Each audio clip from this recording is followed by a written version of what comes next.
Special drink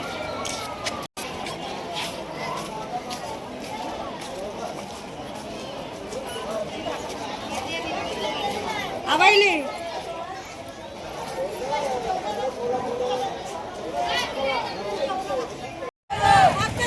ಇದು ಈ ಒಂದು ಕಾರ್ಯಕ್ರಮದಲ್ಲಿ ನಮ್ಮ ಪೂಜ್ಯ ಗುರುಗಳಾಗಿರ್ತಕ್ಕಂಥ ಜ್ಞಾನ ಪ್ರಕಾಶ್ ಸ್ವಾಮೀಜಿ ಅವರು ಈ ಕ್ಷಣದಲ್ಲಿ ಬರ್ತಾ ಇದ್ದಾರೆ. ಅಲ್ಲದೆ ಈ ಕಾರ್ಯಕ್ರಮದ ನಮ್ಮ ಶಿವರಾಜ್ ಕುದುರೆ ಸರ್ ಅವರು ಹುಡುಗಳನ್ನು ನೀಡುವ ಮೂಲಕ ಸನ್ಮಾನ ಮಾಡ್ತಾರೆ.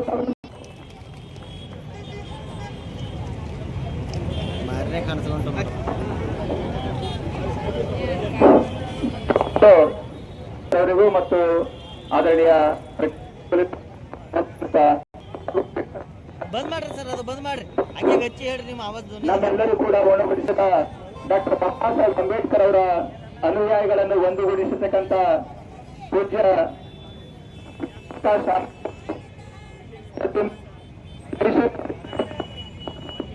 ಬೃಹತ್ ಮಟ್ಟದ ಆಂದೋಲನಕ್ಕೆ ದೇಶ ವಿದೇಶದಿಂದ ಎಲ್ಲರೂ ಕೂಡ ಆಗಮಿಸಿದ್ದಾರೆ ದೇವಿಗೆ.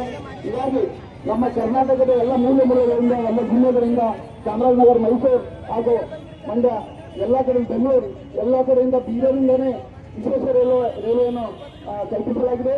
ಇದು ನಮ್ಮ ಪ್ರೀತಿಯ ಅಣ್ಣನಾದ ಪ್ರಕಾಶ್ ಗೋಡಬೆಲೆ ಸಾಹೇಬರು ಇಂಜಿನಿಯರ್ ಅವರು ಹಾಗೂ ನಮ್ಮ ಪುಟ್ಟಬೆಸರು ಎಲ್ಲರಿಂದ ಒಂದು ನಮ್ಮ ತಾಯಿ ತಂದೆ ಅವರ ಜೊತೆ ನಮ್ಮ ತಾಯಿಯವರಾದ ನಾಗಮ್ಮ ಪೀರಪ್ಪ ಗೋಡಬೆಲೆಯವರ ಈ ಒಂದು ಸಂವಿಧಾನದ ರೂಪದಲ್ಲಿ ಏನಂತಂದ್ರೆ ನಾವು ಒಂದು ವಿಶೇಷ ರೈಲ್ವೆಯನ್ನು ಕಲ್ಪಿಸಲಾಗಿದೆ ಬೀದರ್ ಜಿಲ್ಲೆಯಿಂದ. ಹೀಗಾಗಿ ಎಲ್ಲ ಭೀಮ್ ಸೈನಿಕರು ಹೆಚ್ಚಿನ ಸಂಖ್ಯೆಯಲ್ಲಿ ಬಂದು ಈ ಒಂದು ವಿಶ್ವಶಾಂತಿ ಬಿಹಾರದ ಮಹಾಬೋಧಿ ಮಹಾವೀರ ಮುಕ್ತಿ ಆಂದೋಲನಕ್ಕೆ ಏನಾದ್ರು ತಾವೆಲ್ಲ ಕೈ ಜೋಡಿಸಬೇಕು. ಯಾಕಂತಂದ್ರೆ ಸಮ್ರಾಟ್ ಅಶೋಕನವರು ಪವಿತ್ರವಾದ ಈ ಒಂದು ಬೌದ್ಧ ವಿಹಾರದ ಏನದಂತಂದ್ರೆ ಮಂದಿರ ನಿರ್ಮಾಣ ಮಾಡಿದ್ದು. ಹೀಗಾಗಿ ಸಂಪೂರ್ಣ ನಮ್ಮ ಬೌದ್ಧರಿಗೆ ಅದು ಸಿಗ್ಬೇಕಂತೇಳಿ ಈ ನಿಟ್ಟಿನಲ್ಲಿ ನಾವೆಲ್ಲರೂ ಕೂಡ ಸಿದ್ಧರಾಗಿ ಅನ್ನೋದಂತಂದ್ರೆ ಡೈಲಿ ಚಳವಳಿಯನ್ನು ಹಮ್ಮಿಕೊಂಡಿದ್ದೇವೆ. ಹೀಗಾಗಿ ಈಗ ಕೆಲವು ಕ್ಷಣಗಳಲ್ಲಿ ನಮ್ಮ ನಾಟಕ ಸ್ವಾಮಿಯವರು ಮಾತಾಡ್ತಾರೆ, ನಾವೆಲ್ಲರೂ ನಿಶಬ್ದವಾಗಿರ್ಬೇಕು.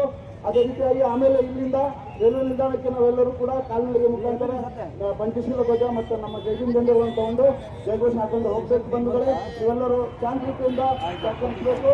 ಇದನ್ನು ರ್ಯಾಲಿ ಸಕ್ಸಸ್ ಮಾಡಬೇಕಂತ ತಮ್ಮೆಲ್ಲರೂ ನಾನು ಮತ್ತೊಮ್ಮೆ ವಂದಿಸುತ್ತಾ ಮುಂದೆ ನಮ್ಮ ರೈಲ್ವೆ ಮುಕ್ತಿ ಆಂದೋಲನ ರೈಲ್ವೆ ಉದ್ಘಾಟನೆ ಮಾಡಲಿಕ್ಕೆ ಎಲ್ಲರೂ ಆಗಮಿಸಿದ್ದಾರೆ. ಅವರೆಲ್ಲರೂ ಕೂಡ ಮತ್ತೊಮ್ಮೆ ನಾನು ಸ್ವಾಗತವನ್ನು ಕೊಡ್ತೇನೆ. ಈ ಮುಂದೆ